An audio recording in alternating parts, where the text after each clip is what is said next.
Hey friend, welcome. I'm so excited to have you here listening to another episode of the Pattern Design Circle podcast. Here we talk all about the ins and outs of designing knit and crochet patterns and running a business that makes it all possible. I'm Jessica, your host, knitting pattern designer, design mentor, and the friend in your ear. Can't wait to dive right in. Pattern Design Circle podcast is sponsored by the Pattern Design Circle, a membership community for knit and crochet pattern designers that are feeling lost, lonely, or frustrated in their business. It connects you with a supportive community that's always eager to answer your questions and help you through the hard times. And there's loads of resources and activities specifically catered to business and designing. Sound like your jam? Check it out at snickerdoodleknits.com/design-circle. That's snickerdoodle, like the cookie, knits, knits.com/design-circle. All right, let's get into it.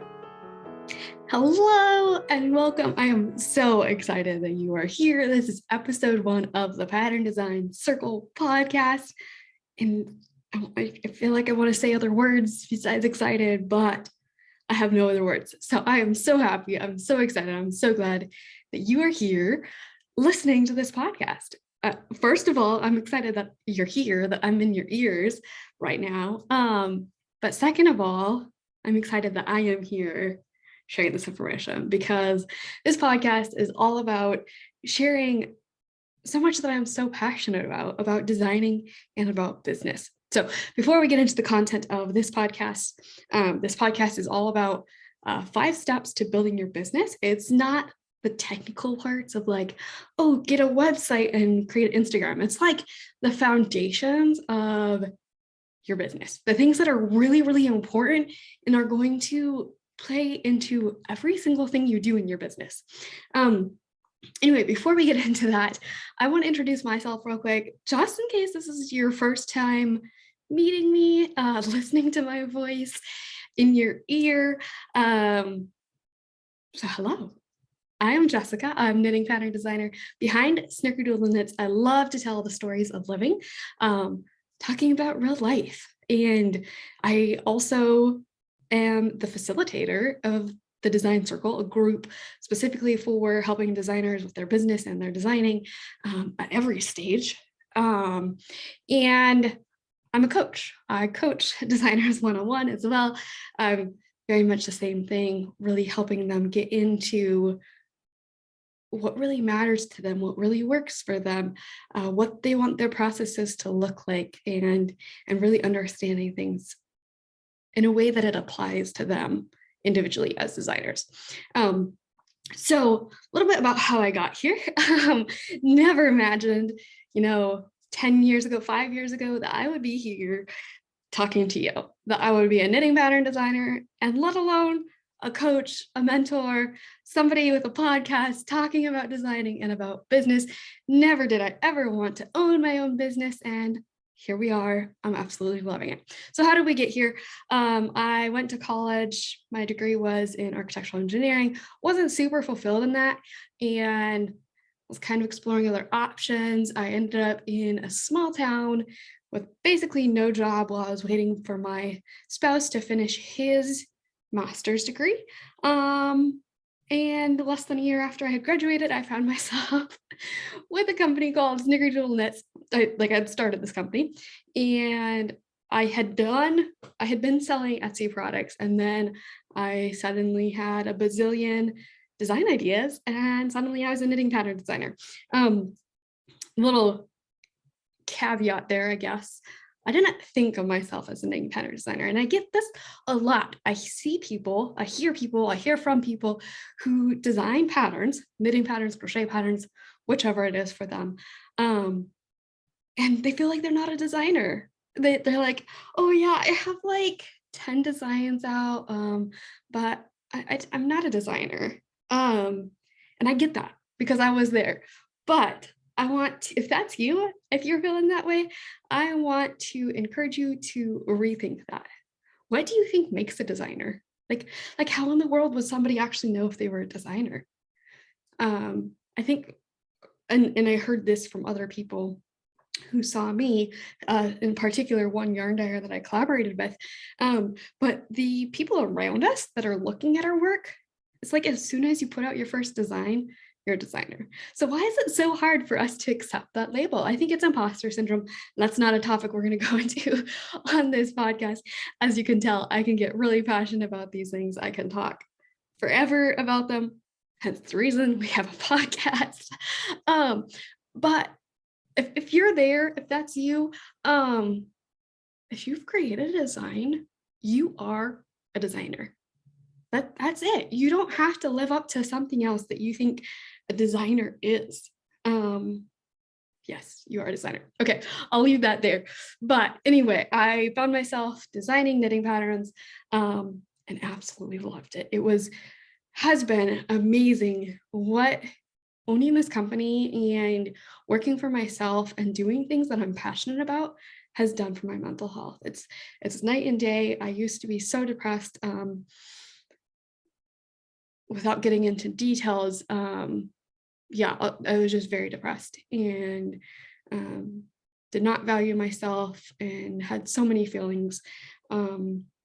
But anyway, doing this work now that I love, that I get to do for myself on my own terms, just fuels me. It makes me feel so happy. And yeah, I don't even know if I can describe exactly what it has done for me, but I know it has brought me out of that place of depression, out of that place of darkness, and just feeling so down on myself. And now, like it didn't happen immediately, but here I am. Let's see what year is it. I graduated 4 years ago. And I can't believe how much I have changed since that person 4 years ago, how much happier I am, how much more fulfilled I am. And I think that's, obviously I'm doing what I love, but I think part of why I'm so passionate about helping people, about working with other designers, about talking about the real stories of life, about trying to be an encouragement and light to other people, is because of how much has changed in my own life. That's brought me to where I am today. So yeah, you will probably learn that, unless something changes in the future, my podcasts are unscripted. I have an idea, obviously, what my topic will be this year or this week for each podcast. But yeah, this is on the fly, so I definitely wasn't expecting to get emotional. But that's the way I am. I'm passionate. And I'm emotional, and that's the way it is. So I hope you're here for the ride.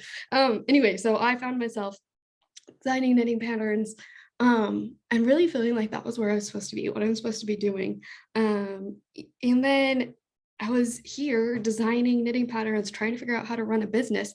And I was working with business coaches, just watching all of the webinars, doing all of the things. And I was getting so frustrated because I wasn't finding a space that specifically was for knitting pattern designers or crochet pattern designers in general, running businesses. Like I couldn't find a place that was actually going to help me grow, give me the information and the resources I needed to grow, and to encourage and support me along the way. To even have a community that felt like it was supportive and safe, that it was comfortable to be able to share the things that were hard, to share the things that, like, I'm struggling with this and I need help with this. And I found that I was in a couple of different groups, and because I didn't feel comfortable admitting that I was struggling with something, I couldn't ask for help. I couldn't explain what the situation was. I couldn't even ask for support to get somebody else to say, I hear you. I experience exactly the same thing as you. And so I struggled with that. And I was so frustrated because I wanted to have a community where I could go to other fellow designers. I would, obviously talk on, I shouldn't say obviously, I spent a lot of time on Instagram in my DMs. I was designing for multiple years, started talking more and more in the DMs with other designers. And I I really loved that. I loved being able to communicate with the designers, to talk with them about what actually happens as a designer, what the process actually looks like, what running a business actually looks like, the hard parts. There are so many parts that are not easy about running a business, but it's still completely worthwhile.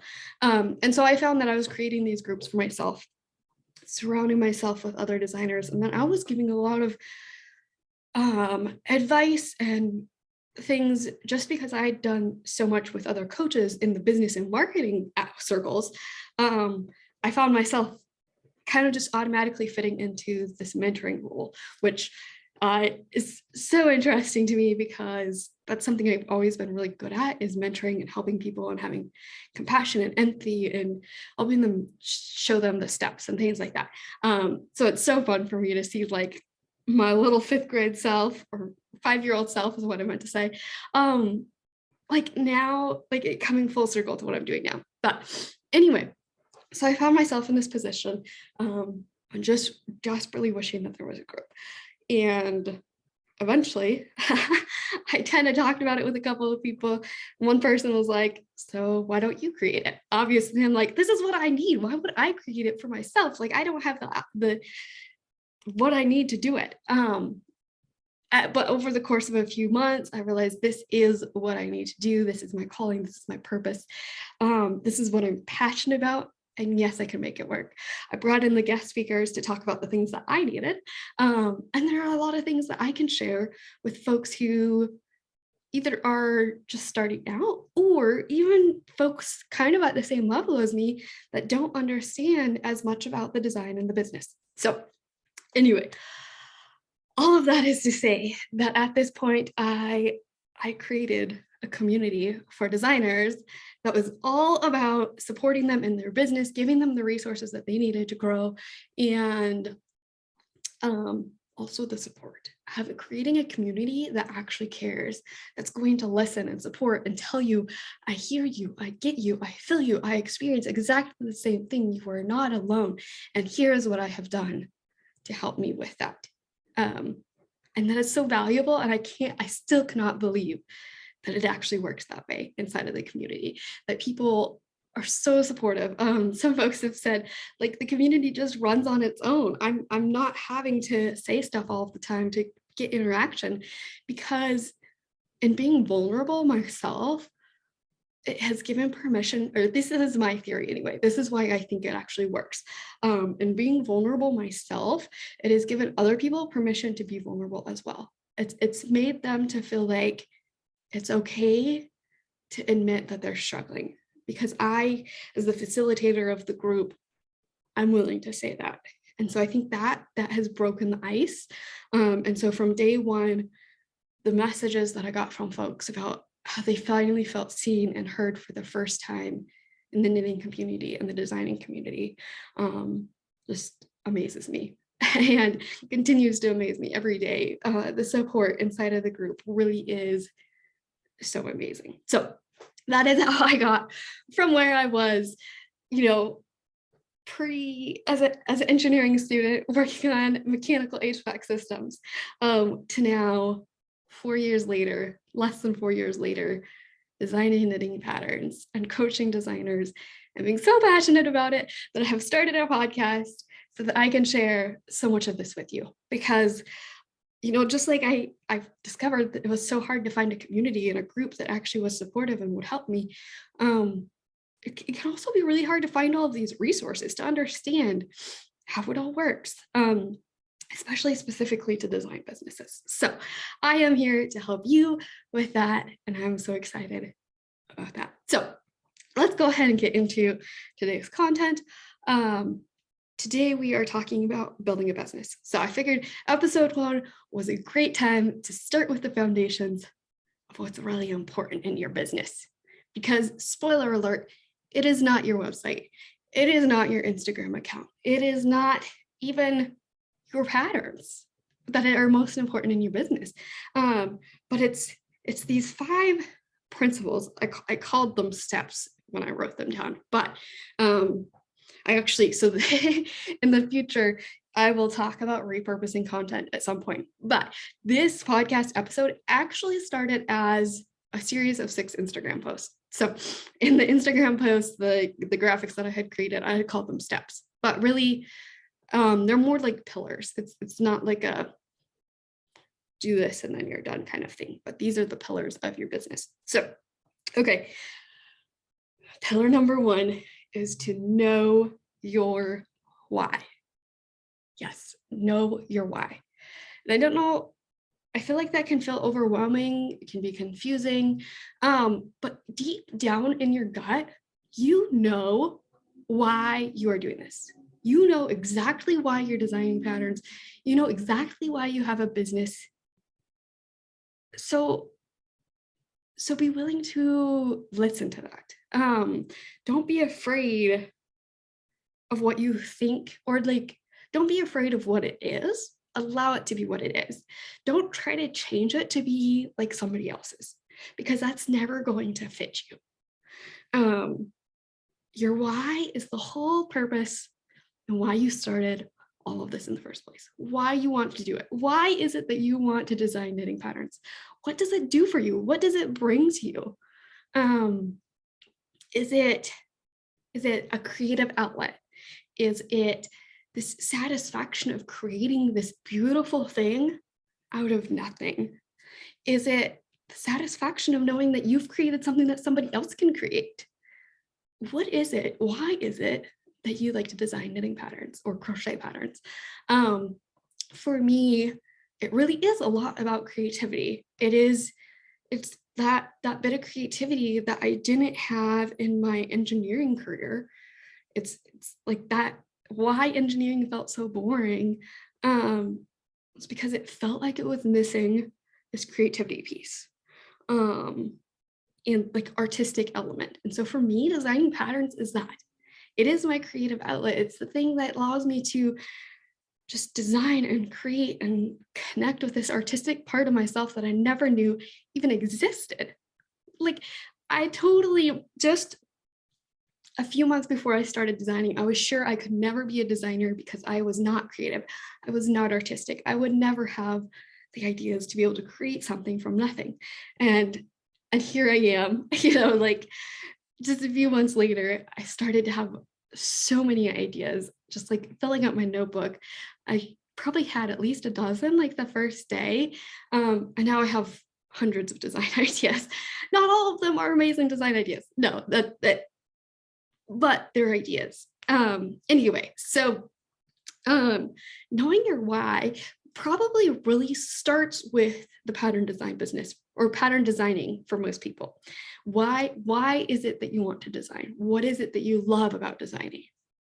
All right, now the other part of this is we're also business owners. So why do you want to have your own business? What does it give you? Does it give you time flexibility? Does it give you, for a lot of people, it can be that they're running the business because they want to be able to pay for their current expenses, hobby expenses. For some people, they want to be able to make a certain amount of money. For where some people, it's just about having a lot of freedom in the choices that you make for your work.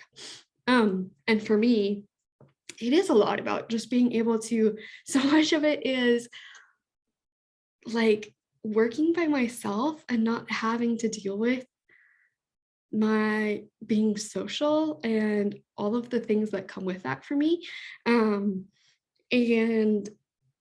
being able to kind of just dictate what I do. To me, that's so valuable. When I think about, there's always going to be days when you're like, why am I doing this? Should I go work somewhere else? Like if it's a money thing. And for me, every time I think about if I were to go back to working somewhere else, I'd have to drive into a place and I would have to work with coworkers and I'd have to work for a boss. And like, that just like, it reminds me right away, like, no, that's not what I want to do. Actually, I love running a business, so much of it because of the social aspect. And it's a lot of social anxiety and things like that. But anyway, so why is it that you are doing what you're doing? Now, the reason this is important is because this is what will motivate you. This is what motivated you to start. It will motivate you to continue. Like I already said, not every day of designing patterns, owning your own business as a designer is going to be easy. There are going to be a lot of days that are hard, a lot of days where you're like, is this even worth it? Should I just give up? What's the point? What's the purpose?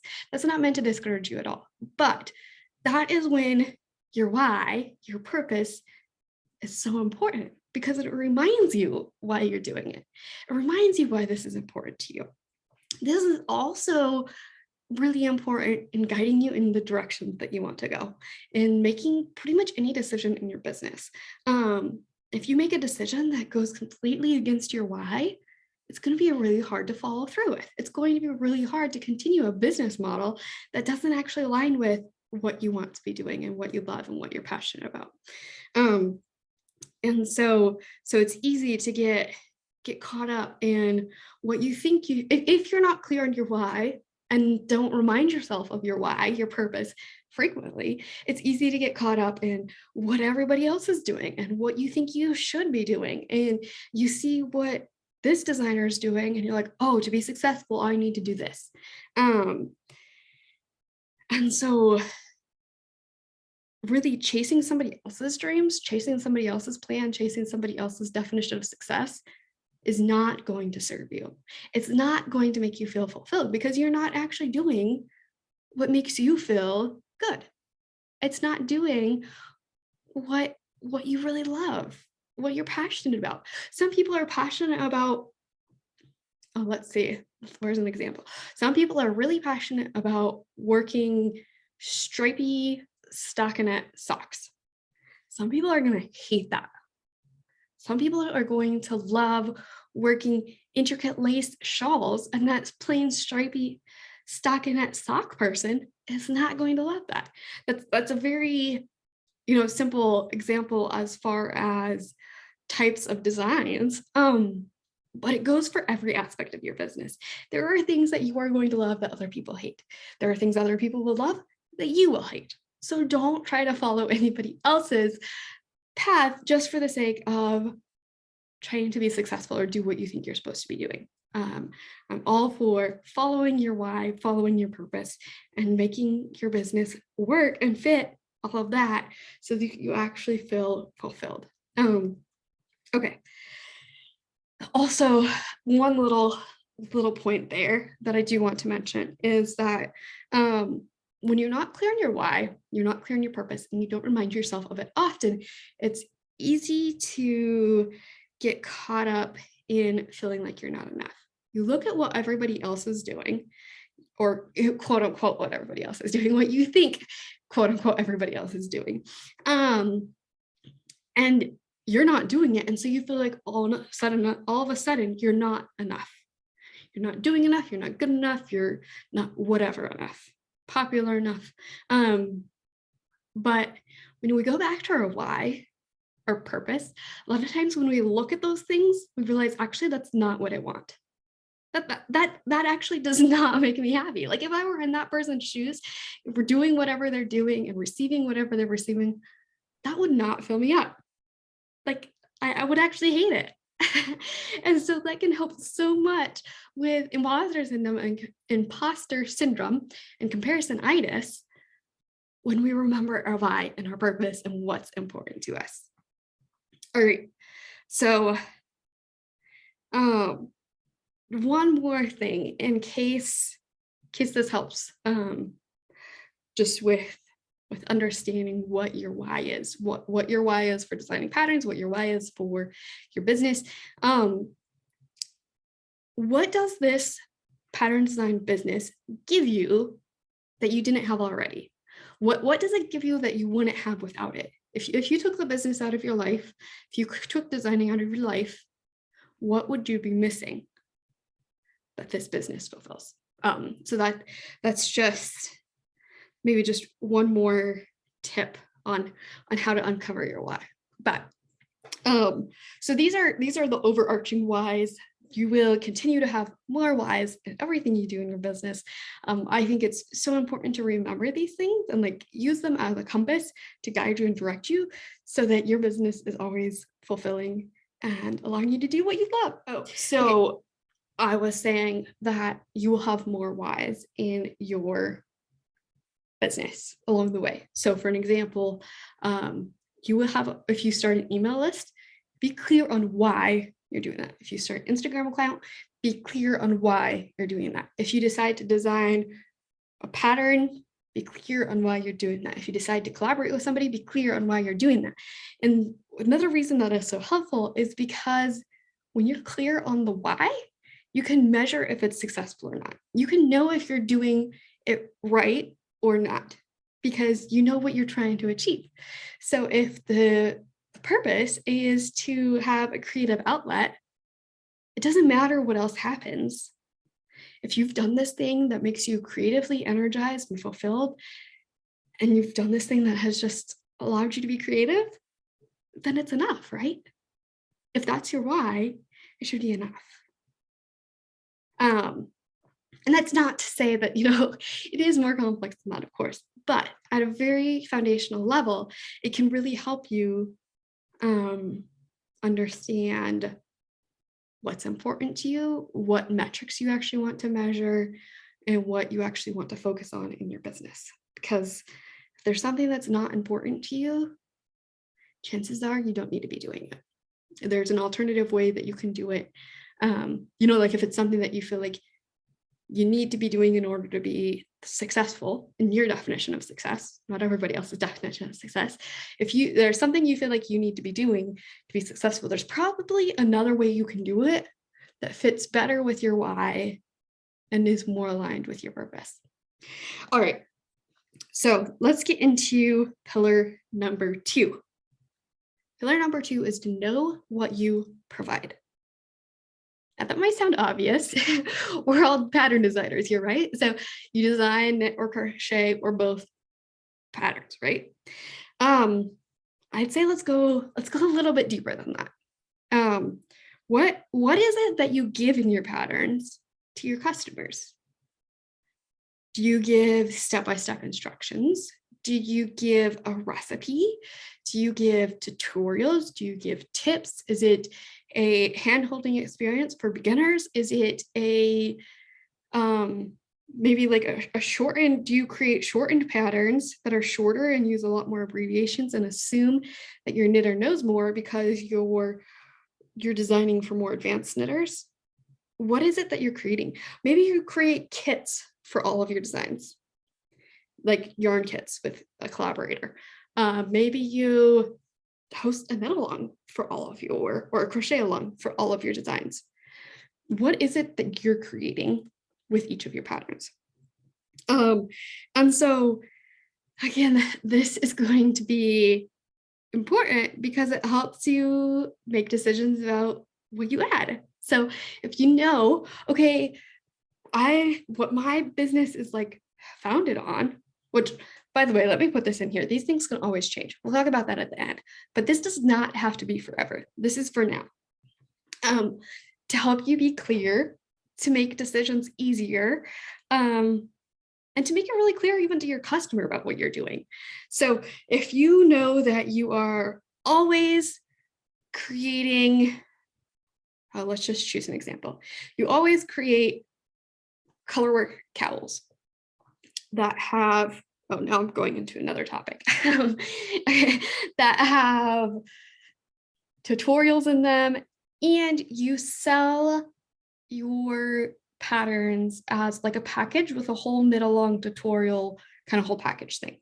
Then going forward, you can always promise that to your customers. They can always expect that they're going to get tutorials for colorwork cowls that have a whole knit along with them so that they can knit with you and knit with a whole other group of people. So it's like a whole community thing. It's not just about working from the pattern, knitting the pattern, but now they have all this other stuff with it too, and they can grow to expect that from you. And you can expect that that's what you're always going to do, always being in the temporary sense. It's okay for you to change your mind. But that now what to expect when you decide to design a pattern, because I'm creating this kind of pattern that has this kind of tutorials and this kind of support and this kind of community. And you don't have to then ask questions about, oh, should I actually design my patterns as XYZ? Or, oh, should I actually provide ABC with your patterns? And that can help so much because it will help you just kind of like stay in your lane, as far as you don't have to worry about what anybody else is doing around you. You don't have to worry about, should I be doing that? Should I be doing this? Because you already know what you're doing. You already know exactly what you provide. It, like, the decisions have already been made for you. So you don't even have to like cross that bridge every single time, because it's so, decision fatigue is so real. We already have enough decisions to make in our business. So if we're clear on the things that we're always going to do, that's just less decisions we have to make. Anyway, so then, like I kind of already alluded to, it then makes it easier to talk about what you provide, because you're not like, well, sometimes I create color work cowls, and sometimes I do stockinette garments, and sometimes I have kids' toys, and sometimes I have crocheted baskets, and sometimes I have slipper socks, and sometimes I have stripes, and sometimes I have polka dots, and sometimes I have tutorials, and sometimes I don't have tutorials, and sometimes I give you yarn kit options, and sometimes I don't. Can you see how, if you say, I always provide tutorials and community support with my patterns through a knit along that you receive when you purchase the pattern, that kind of scenario, obviously that would have to be it's probably only with the launch or something, or like, you do a knit along every 6 months or something. Anyway, we don't need to get into the logistics of it, but the point is, then when you're talking about your business, when you're talking about your product, it's a lot easier, because it's like, hey, if you like knitting color cowls with tutorials, so that you know that it's going to be all laid out for you, that you have support through a knit along, you can, join my Zoom calls and ask questions as much as you want, and you're working alongside other knitters who are doing this for the first time.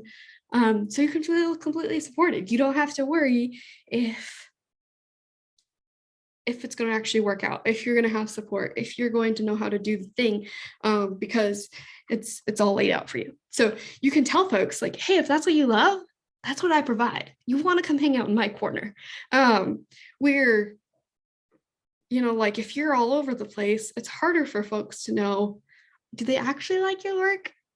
Do they actually want to knit your stuff?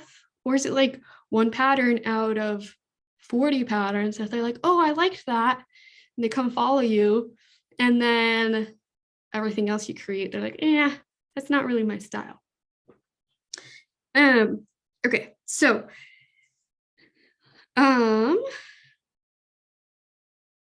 okay, this is part of this question as well, is what is it that you're creating? So here I was talking about colorwork cowls. I talked about stripy stockinette socks. The more specific you can get, the easier it will be for you and for your customer to build your brand and get a loyal following and really market it, what it is that you do. That said, I totally get it if you don't want to put yourself in a box.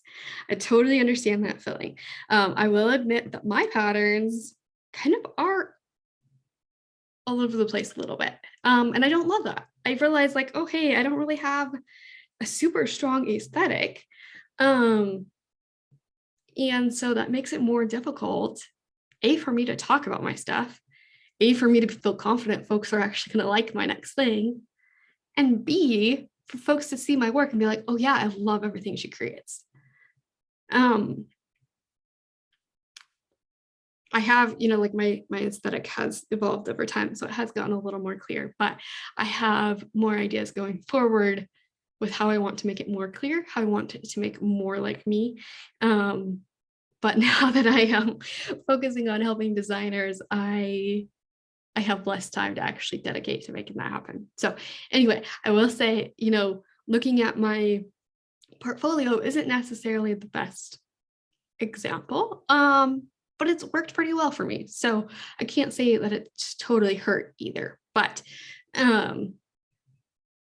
basically, the more specific you can get about what you're doing, the easier it will be for you. And it's easier also it's easier to find people who love your work when you're really specific about what you do, really clear about what you do. And then once you've built that kind of following, it's easier to add something else on there. So say you want to start with socks for right now, you can start with socks, say for the first year, if it's something you love. Don't put yourself in a box that you don't love. But say you love socks and you love hats. So we'll say that then maybe you decide for the first 2 years, I am just going to focus on socks. That can really help you become better known as a brand, become known as an expert, have your work shared and folks talking about you, and grow a following both on social media and your email. And then later you can add more to it, because now you have people that know you, that love your work, that know exactly what it is that you do. And so even once you add on something else, they still love you. They still know what to expect from you, because they still understand that your patterns are really amazing, that your designs are really amazing. And so if you start doing hats and socks, maybe not everybody's going to love absolutely everything, but you have a loyal following already. So that's my 2 cents on that. Do try to kind of narrow it down as much as you can. If you like modern versus vintage, or chunky versus thinner, finer weight, or cables versus lace, or simple textures, or if you have an idea of those kinds of things, that can help too. You don't have to just do socks or shawls, or if color work is your jam, let that be your jam. You don't have to be amazing at everything. And then I think I've pretty well touched on this, but what is included in your patterns? What are you giving your customers? What is it that you are actually providing them? Because there are plenty of patterns out there that people have purchased that they aren't happy with. So how are they going to know that they're happy with your pattern?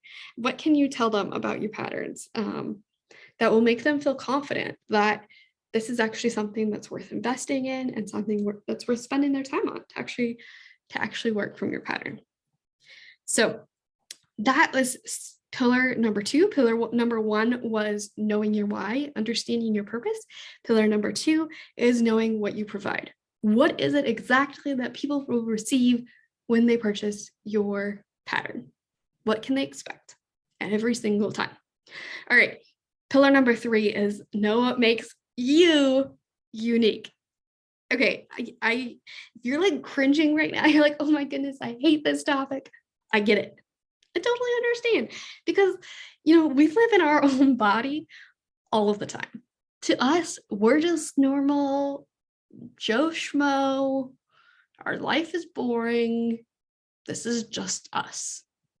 Nothing special, right? But that's not actually the case. So understanding what makes you is going to help you so much in your marketing, especially because you can really show who you are, tell who you are, and allow you to shine through, and that will attract your customers, because people love to relate to other humans. They love to connect with other humans. They love to buy from other humans. They love to support other humans.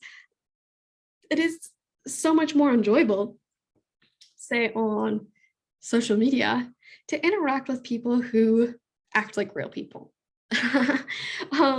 It's easy, when it's just this faceless brand that's just doesn't have a lot of personality.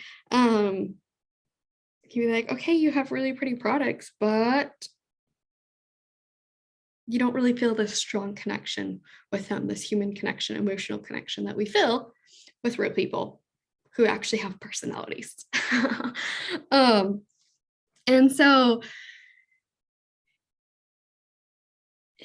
part of what makes you you is your strengths. Part of it is obviously your personality, but also it is flaws, or struggles. People really do relate to when you're not perfect. That doesn't mean you have to show every difficult part of your life.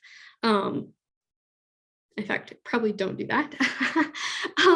But don't be afraid to admit that things aren't perfect in your life. Something that I think so many people enjoy seeing on Instagram in particular, that's kind of my platform of choice, is pictures showing real life what the living room or the kitchen or the whatever actually looks like.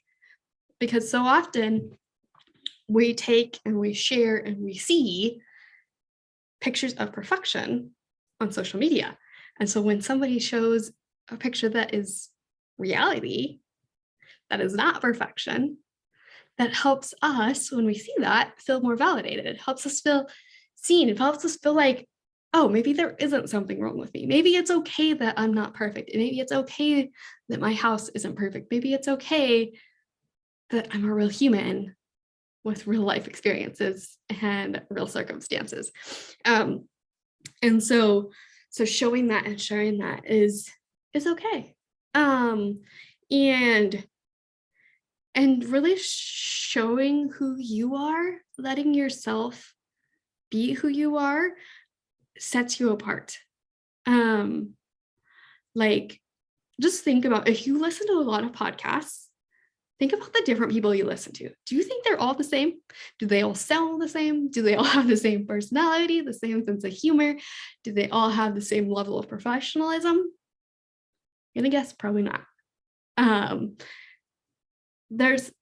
Everybody's unique, and that's cool. Like that's what actually makes us interested in different people, because if we were all the same, how would anybody be able to differentiate you? I mean, like, if you look like 20 other designers on the internet, what's going to make somebody want to buy from you instead of them if you're all the same?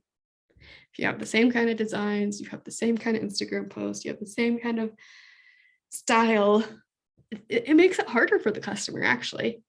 When you allow yourself to be you and have a personality, it makes you so much easier to connect with.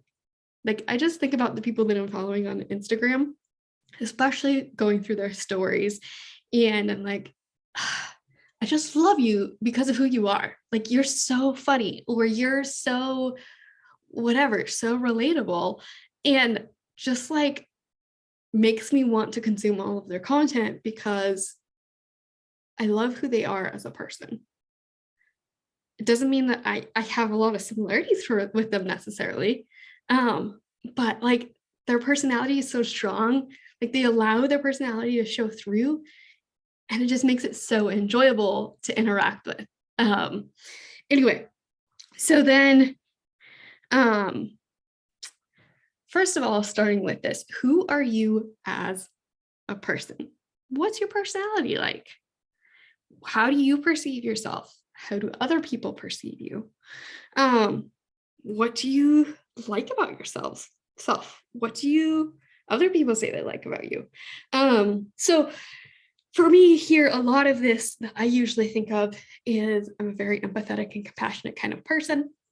And so that's something that I really try to showcase. Sometimes it can be scary to show that, to be like, admit that I'm sensitive, I'm a softie, but that's who I am. And the more that I share who I am, the more the people that are following me understand who I am and love who I am and connect with who I am. But I will also add to that another part of me is this part that I never really gave a lot of attention to. It was always there, popped up kind of unknowingly, but that I'm kind of trying to figure out how do I give this more attention? How do I actually showcase this online? And that is I have a little bit of a sense of humor. I like to laugh. My jokes are kind of, it's not like I have good jokes. They're very situational. I kind of just like to say stuff under my breath that are funny.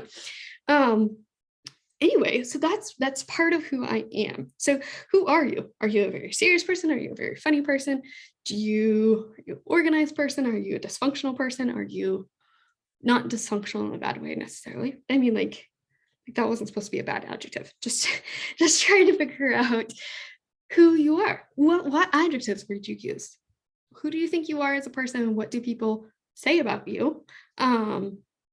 Like you're a kind person, you're a compassionate person, you are a thoughtful person, you are a encouraging kind of person, like you're a cheerleader.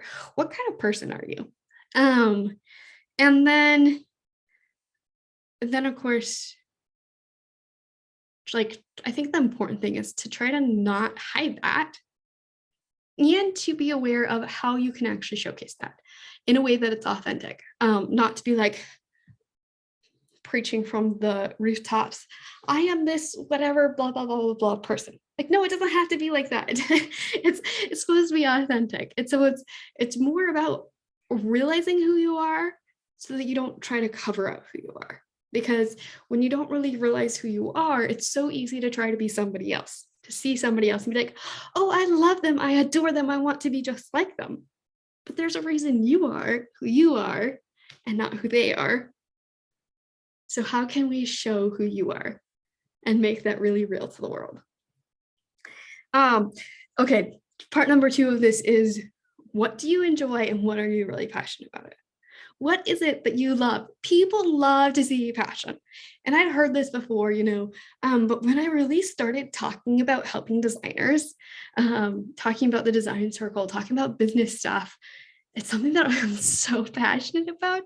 And when I started talking about it on Instagram, I had people who were like, I just love seeing this passion in you. I love hearing about your passion. I love you talking about it because it just makes me so happy to see you so happy talking about something that you love. So don't be scared to be passionate. There are things that you do really enjoy and you don't have to cover that up. You don't have to hide that. Like, yes, share that. Don't be scared to share that because people love to see that. And this isn't about doing things just because it's what people love. It's about realizing who you are. Sorry, I just hit my table. It's about realizing who you are and not being scared to share that.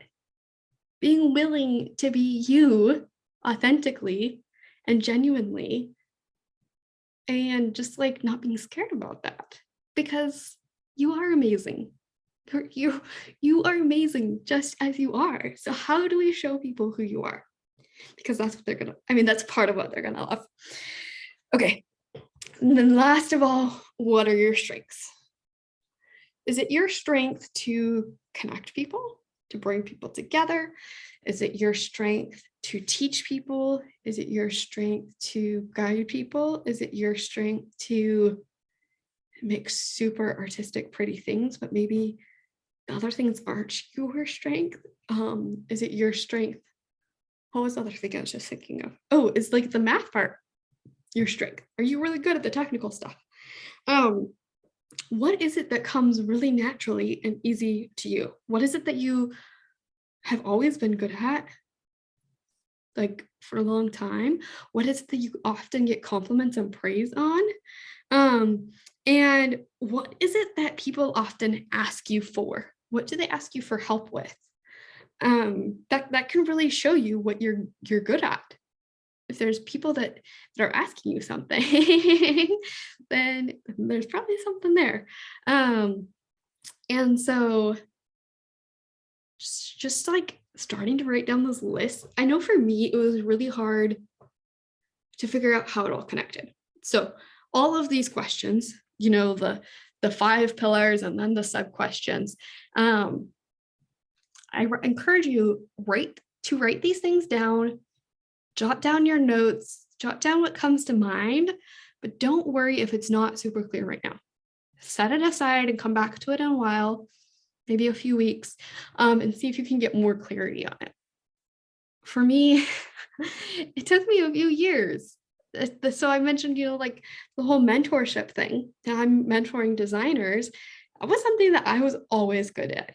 From the time I was in kindergarten all the way through college, I've always been good at helping other people understand concepts. Always been helpful in like showing them different ways to see things and to approach things. And so I've always been like this good mentor kind of thing. So when I first started my business, Snickerdoodle Knits, it started as a Etsy shop. I was knitting chunky hand knits and I was selling those. So I was selling the products. I was not designing. And I wrote down my strengths and I'm like, okay, my strengths are I'm compassionate, I'm empathetic, I'm a mentor, I'm a teacher, like these are the things that I'm good at. How in the world does this relate to what I'm doing today? I'm like, I'm so confused. Like, what does this have to do with anything? Of course, fast forward 3 years, here I am mentoring other designers. And I'm like, oh, that makes sense. But this is now being made clear. So, if things aren't super clear, or if there's like bits and pieces where it's like, okay, I understand this, and like, that's okay. Have a little patience with yourself. It's fine. But being aware of it and coming back to it, periodically, maybe try every few weeks for a little bit. And if it still is like, yeah, maybe try it every quarter or something. And just watch the progress.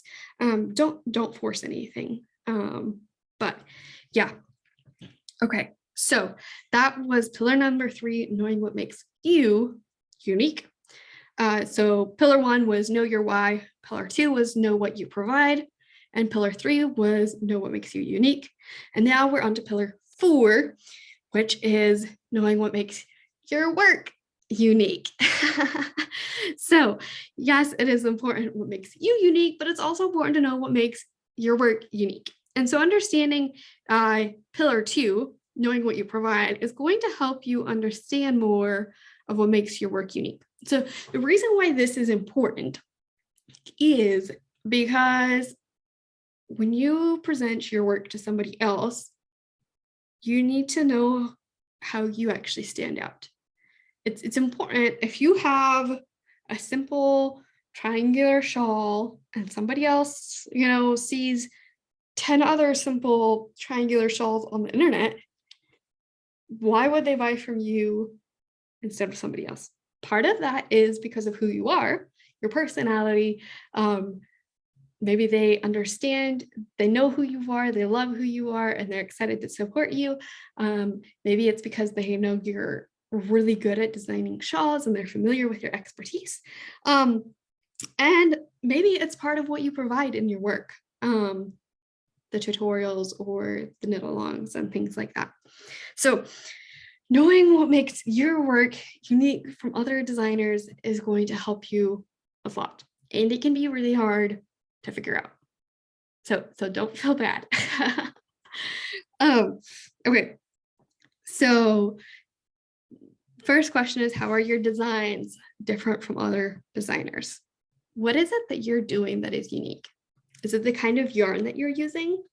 Like maybe you just love cashmere and you always work with cashmere. Maybe it's you love rustic yarns. Maybe it's natural dyed yarn. Maybe it's acrylic yarns that are from box stores. Whatever it is, if you have a yarn type that you love, don't be scared to just stick with that. Sure, it's okay to deviate from that every once in a while, but every little thing that aspect that's like something that you love, like the more that you focus on that, the more it will set you apart and make you easier to identify as a brand. Okay, so for your designs, how they're unique, is it the colors that you use? Maybe you design everything in neon yellow, pink, and orange. That would be a solid brand. That would be very recognizable. Maybe it's earth tone colors. Maybe it is neutrals.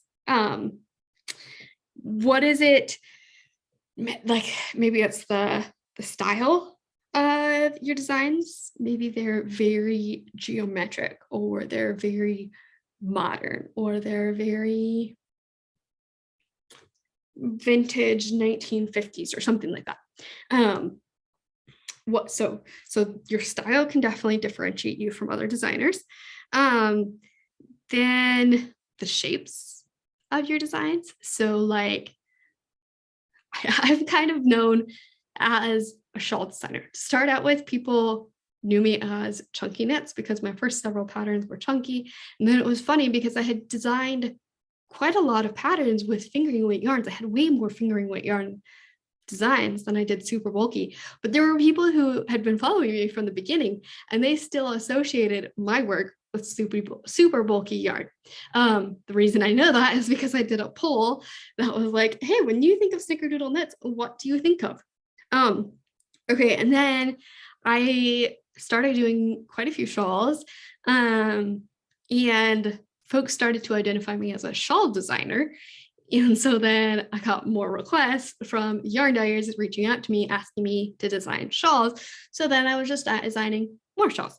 Okay, so anyway, the reason I was actually saying folks know me as a shawl designer is because shapes, I think, are very easy to differentiate with shawls, because you have you could do a circular pie shawl, you could do a half pie, you could do a crescent shape, you can do different shapes of triangles, you can do kite shapes, there's so many different shapes. So if there's a shape that you really love, maybe it's triangles in general, and maybe you would just explore all of the different kinds of triangular shawls. Shapes can set you apart. And then themes and motifs in your designs. Like if you really love nature, maybe somehow that shows up specifically in the motifs that you use in your designs. Or if you love to incorporate striping somewhere, maybe that's something that shows up in all of your designs, and folks start to recognize you for that. So so much of this, knowing how your work is unique and what you provide and how you're unique, really it's just helping. Part of it is really just helping your customer identify your work, to be like, oh my goodness, that totally looks like something, insert your name, designed. I love that. And so think about different people that you follow or purchase from, and designers in particular, but also other businesses, and think about what it is that you love about them. Why is it that you really enjoy following them on social media? Why is it that you love to purchase their product?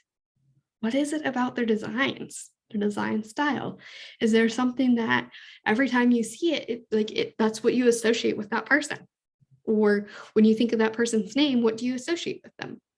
And then think about what you want your name associated with. When people think of you, what do you want them to think of? When they think of something, what somethings do they want to associate with you?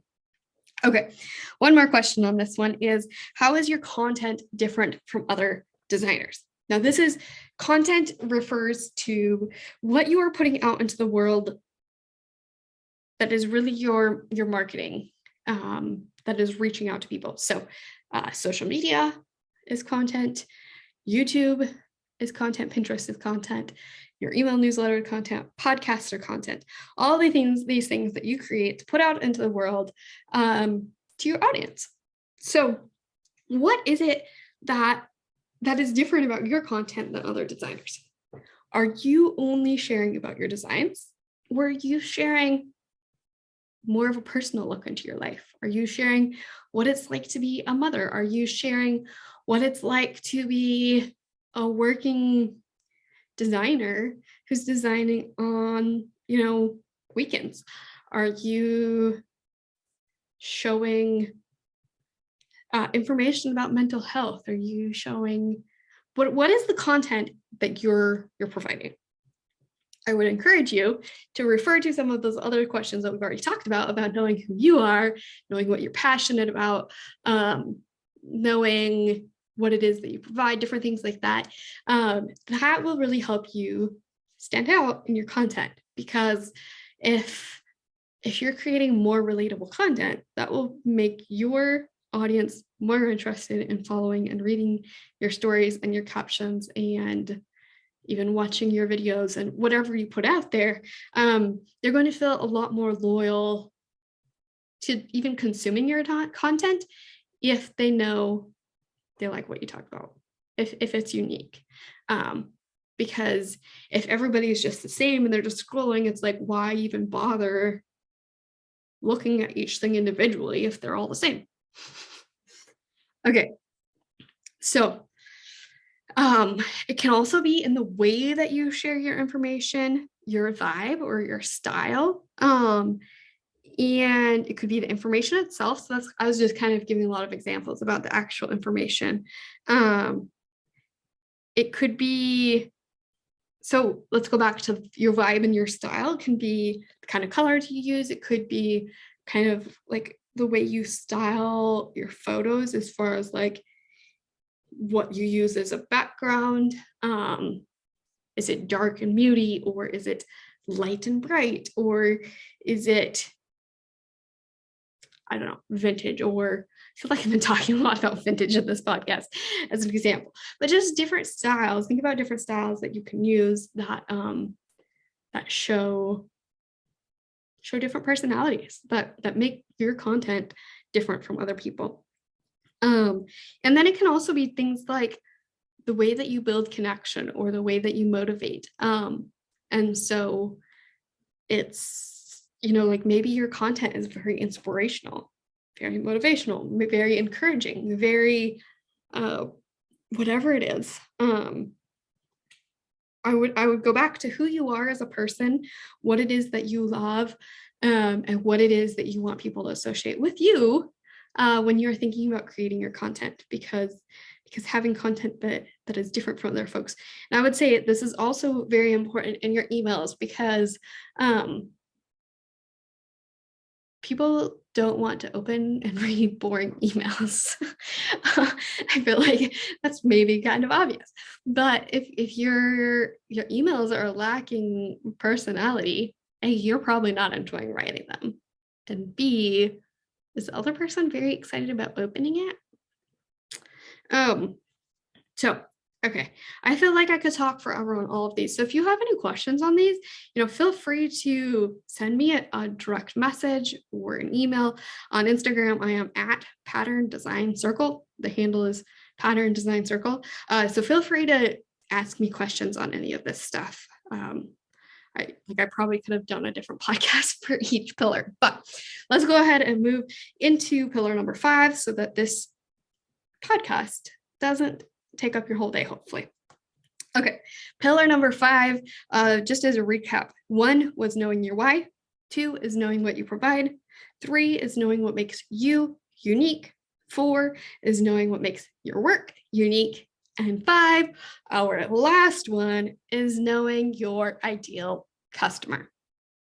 Now, if you've done much looking into business stuff and marketing stuff, you've probably seen quite a bit about ideal customer, and it feels very vague and frustrating and confusing. You're not alone. I see so many designers like that. So let's talk about the purpose of the ideal customer, because I think so many people start with what you should know about your ideal customer or descriptions of the ideal customer, and that just makes it more confusing. So let's start with why to know your ideal customer. So your ideal customer, the concept is that this is the person that you're wanting to talk to. You're wanting them to buy your stuff. The reason we want to know our ideal customer is because then we can talk specifically to them. We can design specifically for them. We can know what they like and what they don't like, and what's going to resonate with them and what's not going to resonate with them. So if you ever read something on the internet from somebody who does not know you at all, and you said, you just like felt totally seen, or like felt like they totally got you, or like as if they were speaking directly to you, that means that the wording was such that it spoke to something that was very relatable or of importance to you. So what we want to do as marketers and business owners is we want our content to be like that. We want it to resonate with our audience, so that they feel seen, they feel understood, they maybe they feel inspired, they feel motivated, whatever it is you're trying to do with your content. But it's so much easier to create that kind of content when we know who that person is. So maybe I should go ahead and read the examples that I had in my Instagram post of 3 different people. So I said, can you picture how you might talk differently to these 3 people? Number 1 is a grandparent who loves to spend their time FaceTiming with their grandchildren, baking cookies, watching late night television, and knitting in their rocking chair on the front porch. Number 2 is a young parent who's always stressed from running between the grocery store, kids' events, and doctor's appointments. Their only time to crochet is when the kids are in bed. And number 3 is a single middle-aged teacher who lives an orderly and structured life, enjoys their social life and traveling, and knits every morning with their coffee and in the evening with a blanket on the couch. So can you see how those 3 people could be 3 very different people that have different interests? They're going to have different attention spans. They're going to have different images that are going to be more appealing to them. They're going to have different topics that they're interested in discussing. So the problem with so often we're like, I just want everybody to buy my pattern. I want everybody to knit it and crochet it. Yes, of course we do. But the reality is it's so hard to talk to everybody at once, because what really connects and resonates is when you talk to them specifically. And you cannot talk to everybody specifically at the same time, especially like on a daily basis or a weekly basis. So understanding your ideal customer allows you to be more intentional with your language. And that is the case in all of the content you create. So that can be in your emails, in your Instagram posts, all of it. And it can also relate to what kind of designs you create, because maybe grandma in her rocking chair on the front porch is interested in knitting something differently than the stressed out mama who is collapsing in bed and only has a couple minutes to knit before her eyes are shut and she's done for the night. So I guess I'll go ahead and start here with a lot of people, their ideal customer is themselves and or themselves from the past. And a lot of that is because we love to create what we love to knit. We love to design what we love to knit. We love to talk about the things that we're passionate about. So don't be afraid if that's where you feel like you're going. That can also make it a lot easier to create your content, because you're like, I just talk about what I love. Do still be aware and conscious of what you're creating, but that is a possibility. And then, of course, on the flip side, there are sometimes folks that aren't creating for themselves. So there's one person inside of the design circle who she was talking about how she is not her own ideal customer. She has always been the kind of person who's been the teacher, the tutor, the kind of person who's showing somebody else how to do things, and telling them, hey, it's not that hard. Like, let's sit down and go through it step by step so we can get through this and you can learn it and you can be excited about it. So she is, that is the role that she plays in her business. That's the personality of her business. And her ideal customer then is the beginner who's feeling overwhelmed and confused and frustrated and wondering if it's even possible to ever figure out how to do this new thing. So just being clear on who it is you're talking to is going to help you so much in, again, making decisions in your business and creating marketing. So question number one is, who would you love to sell to over and over again? Who would you love to receive messages from every day? And what kind of customer brings you joy? So that's a nice place to start. Just picturing who you want to interact with. And what is it that you're interested in about them, or like why are you attracted to talking with them?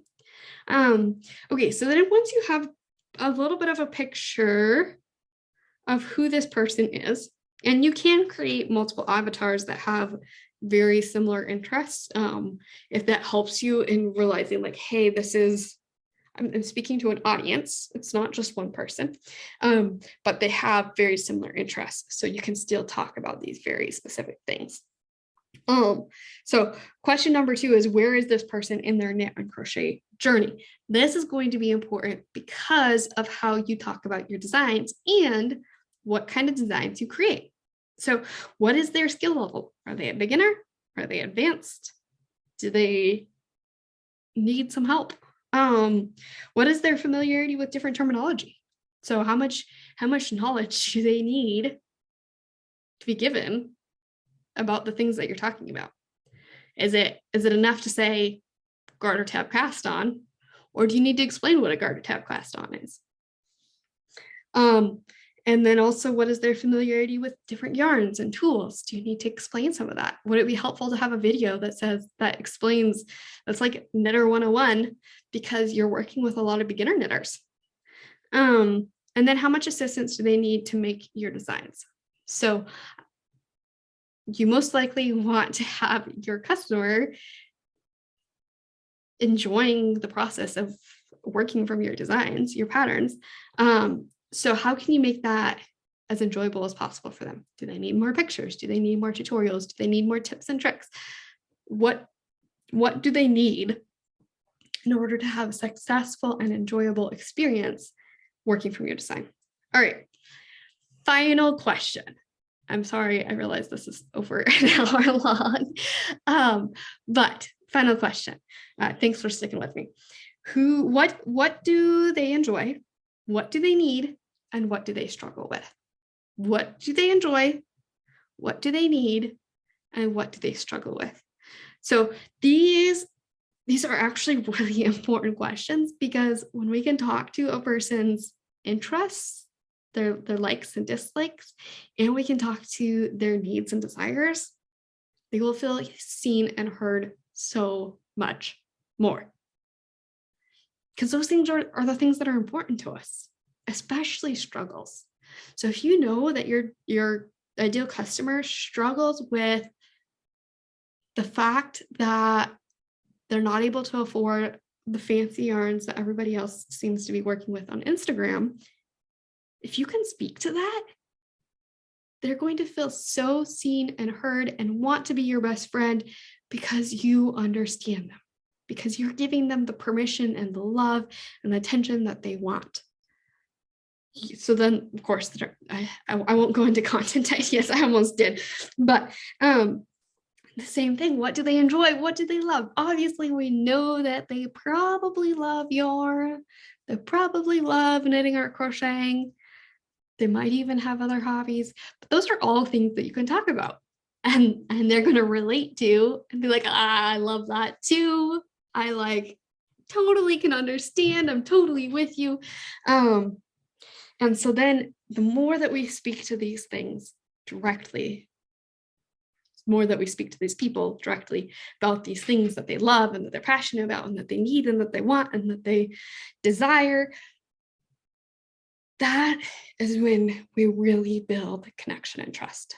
And that's what we're trying to do as marketers, because when they can connect with us and they trust us and they think that our patterns are going to fill a need in their life, that's when they're going to want to purchase from us.